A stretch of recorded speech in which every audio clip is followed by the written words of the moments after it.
আমার আপু আমাকে একটা কথা বলতো, যে হয় 9 বছরও হয়, যে হয় না সে 90 বছরেও হয় না। 9 বছরের ভিতরেই আমরা আমাদের লাইফের স্ক্রিপ্ট লিখি, যে স্ক্রিপ্টটাকে আমরা ফলো করি আমাদের 90 বছর বয়স পর্যন্ত। এখন তুমি বলতেই পারো আপু কি রে ভাই, তুমি কি নাটক সিনেমা পাইছো নাকি? নাটক সিনেমা না ভাই, আমাদের জীবন থেকেই নাটক সিনেমা বানানো হয়। এই স্ক্রিপ্টটার নাম হলো দ্য ট্রমা ট্রায়াঙ্গেল। এই ট্রমা ট্রায়াঙ্গেলটা হলো আমাদের এন্টায়ার অ্যাডাল্টহুডকে শেপ করে, যেটা আমরা ছোটবেলায় বানাই। এটা হলো আমাদের চাইল্ডহুড ডেভেলপমেন্ট ট্রায়াঙ্গেল। এখানে তুমি দেখেছো ফ্রেন্ডশিপ, সেফটি, রিওয়ার্ড।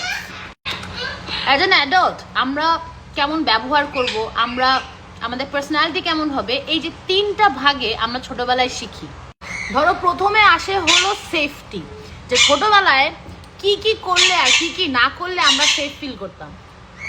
ধরো ডাইনিং টেবিলে সব বড়রা বসে কথা বলতেছে এবং খাচ্ছে, ওখানে তুমি তোমার একটা ওপিনিয়ন দিতে গেলা সেই 9 বছর বয়সে, যার সাথে সাথে তোমাকে অনেক জোরে ধমক দিয়ে থামাই দেওয়া হলো। বড়দের মধ্যে ছোটদের কথা বলতে হয় না, জানো না, চুপ করো।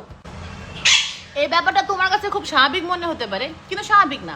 কারণ সেই ছোট্ট মেয়েরা যখন বড় হবে এবং এটা কোনো মিটিং অ্যাটেন্ড করতে যাবে, সে আর ওর আশেপাশে বড় মানুষদের সামনে কনফিডেন্টলি কথা বলতে পারবে না। তার ছোটবেলার ওই ধমকটা মনে পড়ে যাবে।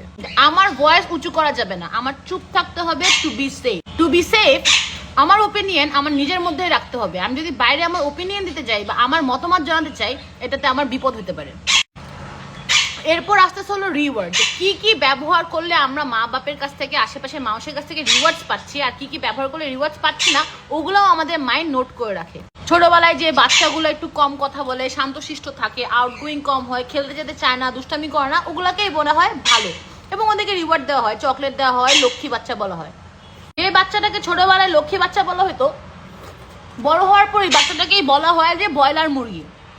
তখন গিয়ে তার কাছ থেকে এক্সপেক্ট করা হয় সে ডিপেন্ডেন্ট হবে, সে নিজে করে খাবে, চাকরি করবে, টাকা কামাবে। কিন্তু ছোটবেলা থেকে তুমি ওকে ডিপেন্ডেন্ট বানায় রাখতো, ওকে লক্ষ্মী বাচ্চা বানায় রাখতো। সে তো আর দুষ্টুমি জানে না, সে তো দুনিয়া চিনে না, সে তো আউটগোয়িং হয় নাই। বেসিক্যালি ছোটবেলায় সে যে জিনিসগুলোর জন্য রিওয়ার্ড পাচ্ছিল, অ্যাডাল্টহুডে এসে ওই জিনিসগুলোই তার জন্য কার্স হয়ে গেছে। এখন হলো ফ্রেন্ডশিপ। তোমার সর্বপ্রথম বন্ধু তোমার মা বাবা, তোমার সর্বপ্রথম বন্ধু হলো তোমার ভাই বোন। তোমার মা বাবাই তোমাকে শিখাবে, তোমার ভাই বোন তোমাকে শিখাবে যে তোমার বন্ধুর কাছ থেকে তুমি কি এক্সপেক্ট করবা।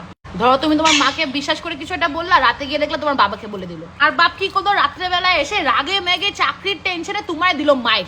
তো প্রথম থেকেই তুমি তোমার সিস্টেমে এটাকে আনলক করে ফেলছো যে বন্ধুত্বতে ট্রাস্টের দরকার নাই, ট্রাস্ট তো তোমার নিয়মিতই ভাঙা হচ্ছিল। তাই বড় হয়ে তুমি এমন মানুষের সাথে ফ্রেন্ডশিপ করো যারা তোমার ট্রাস্ট রাখবে না।